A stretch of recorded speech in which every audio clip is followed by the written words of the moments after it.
As I was putting together this video, my oldest son Spencer walked into my office and asked, "Who the heck is that?"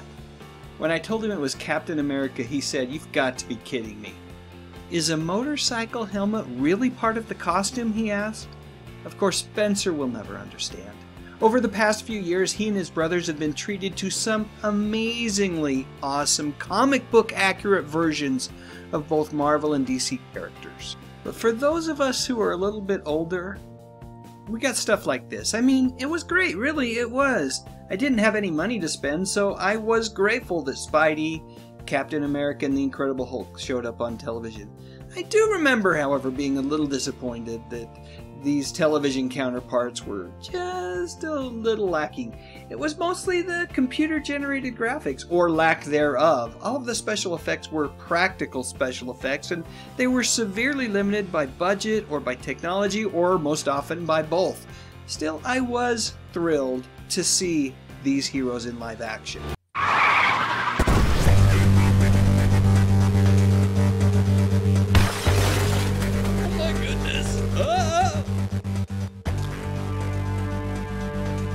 Out of that dune bucket now. Okay, true confessions time. I may have added some sound effects and dialogue to that clip.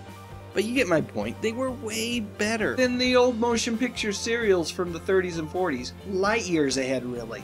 And even though Batman isn't a Marvel character, this image really hammers home my point. By the time the 60s and 70s rolled around, live-action comic book heroes had come a very long way. So that brings us back to Captain America. Starring the great Reb Brown, at times this movie seemed to want to focus more on Cap's motorcycle, but I guess that makes a lot of sense. Evel Knievel was still a pretty big deal in the late 70s, and if you can tap into that audience, well, why wouldn't you? The story and spirit was fairly faithful to the general themes of Captain America, but there were a few things that bugged me. And when I say a few things, I mean mostly it was the costume. It just didn't look like Captain America's costume. Even as a young boy, I understood limitations with special effects, but for the life of me, I couldn't understand why this movie didn't start with a more accurate costume. Looking back at it now, maybe it's that they were trying to make it look more like Evel Knievel's trademark jumpsuit. One thing that didn't bug me, however, was Reb Brown's co-star Heather Menzies. At the moment, I can't remember whether this aired before or after Logan's Run TV series, but I'm thinking after.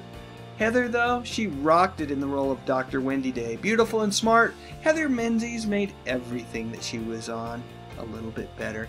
And I guess I shouldn't complain too much about the costume, because by the end of this movie, the stage had been set for a more comic book accurate version of the costume to be worn if there was ever a sequel.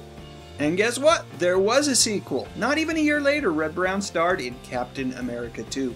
Connie Sellecca took over the role of Dr. Day from Heather Menzies, and really, if I were to think about it, that's exactly who I would have chosen if I'd been asked to find a replacement.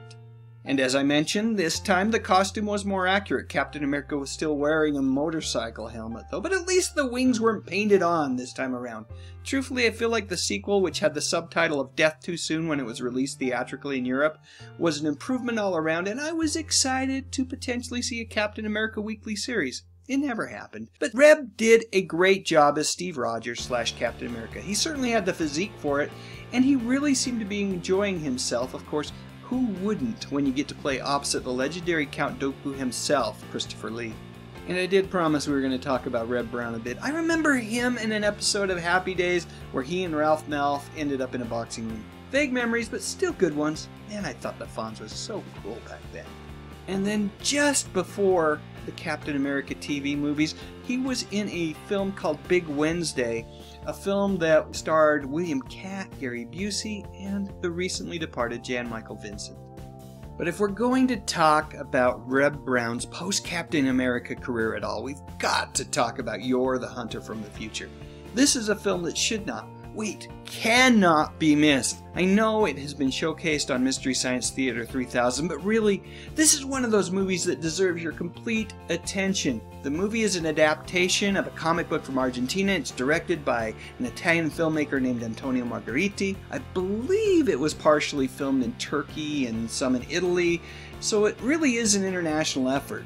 It was Margheriti's most successful film and was distributed in the US by Columbia Pictures, if I remember correctly. I saw this one in the theater with my buddies way back then, and I'm pretty sure we made fun of it on the way home, but I've returned to this movie multiple times since then. Why? Well, because truth be told, I enjoy it. Sure, it's a B movie, maybe even a C movie, but it sure is fun. He is from a future world, trapped in another time, searching for his past. A hunter of incredible power and strength.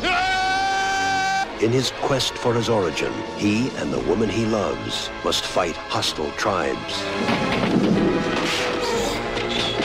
battle deadly beasts, and try to survive the violent forces of a newly born Earth. He is the warrior known as Yor. And Brown went on to make more and more movies, especially during the late 80s, early 90s. Most of them along the same lines as Yor.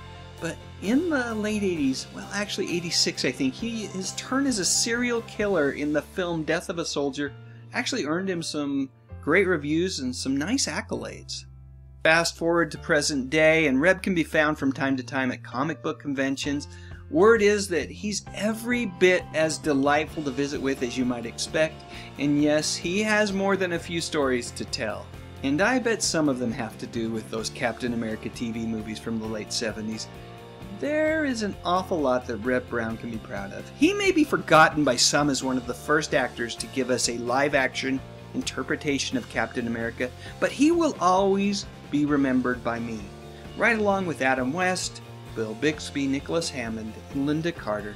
This guy did the character proud. Nicely done, Mr. Brown. Nicely done. Alright, one last pick, this time from another Reb Brown classic, Space Mutiny. Yep, that's the movie where he met his wife, the beautiful Sissy Cameron. Great, great memories. Okay, now it's your turn. Share your memories in the comments section. If you like this video, I would truly appreciate a thumbs up, a share on Facebook or Twitter, and what the heck, why not consider subscribing to my channel? I talk about music, movies, and television, mostly from the 60s, 70s, and 80s. You know, the good stuff. But most importantly, and as always, thank you so much for watching.